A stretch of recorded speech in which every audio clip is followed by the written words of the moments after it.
Salut les amis, j'espère que vous allez bien. Avant de commencer cette vidéo, je voulais vous dire quelque chose de très grave. Enfin, c'est pas grave, mais c'est un conseil parce que dans la vie, on fait des erreurs.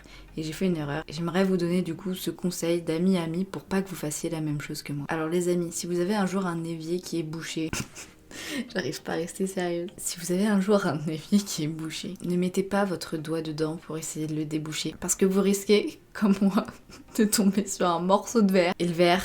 ça coupe. Vous risquez de perdre votre doigt et franchement c'est pas agréable. Bref voilà la morale de l'histoire, mettez pas vos doigts n'importe où. Je raconte n'importe quoi, ça commence bien.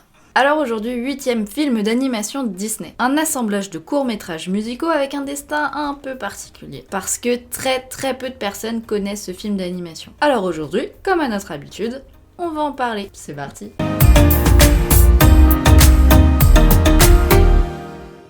Donc avant de parler de ce fameux film d'animation nommé La boîte à musique, je veux que vous vous rappeliez de Fantasia dont on avait déjà parlé dans une vidéo. Si vous n'avez pas encore vu la vidéo sur Fantasia, n'hésitez pas. Donc on est d'accord qu'on a l'habitude de considérer Fantasia 2000 comme une suite à Fantasia. Et c'est normal puisque déjà du coup ils s'appellent tous les deux Fantasia et qu'en plus les deux sont une succession de courts-métrages sur des grandes musiques classiques. Et pourquoi je vous rappelle cela? Parce que tout simplement, comme je l'ai dit dans l'intro, La boîte à musique c'est aussi un film composé de courts-métrages musicaux. Donc comme ça semble inspiré de Fantasia. D'ailleurs, je le rappelle, Walt de base avait conçu Fantasia comme un film censé durer sur plusieurs années, en rajoutant des morceaux de film au fur et à mesure du temps. Mais on en avait déjà parlé dans la vidéo sur Fantasia, donc ça, je vous laisse le revoir. Le fait est que l'échec Fantasia avait coupé cette ambition à Walt.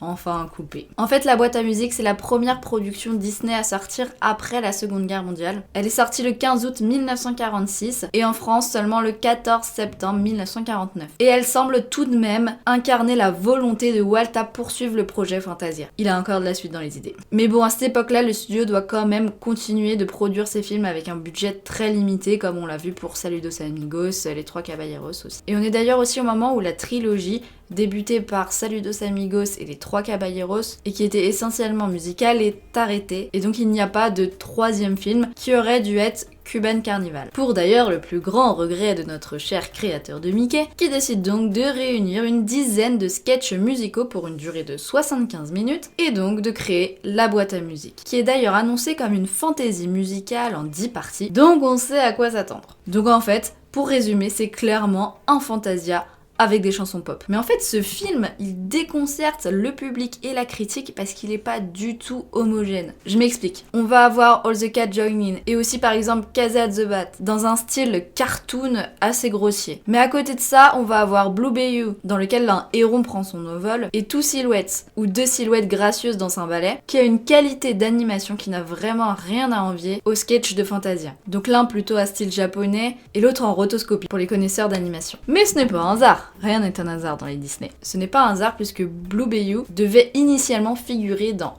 devinez quoi, Fantasia bien évidemment, mais avec la musique Clair de Lune de Claude Debussy. Mais elle a finalement eu le droit à une musique plus contemporaine en rejoignant La boîte à musique. Voilà, après il y a surtout 3 séquences dans ce film qui se détachent du lot. Johnny Fedora en Alice Bluebonnet, une romance contrariée entre deux chapeaux, dans l'esprit un peu du Parapluie bleu, un joli court-métrage produit par Pixar en 2013. Ensuite on a Pierre et le loup, en hommage bien entendu à l'œuvre de Sergueï Prokofiev,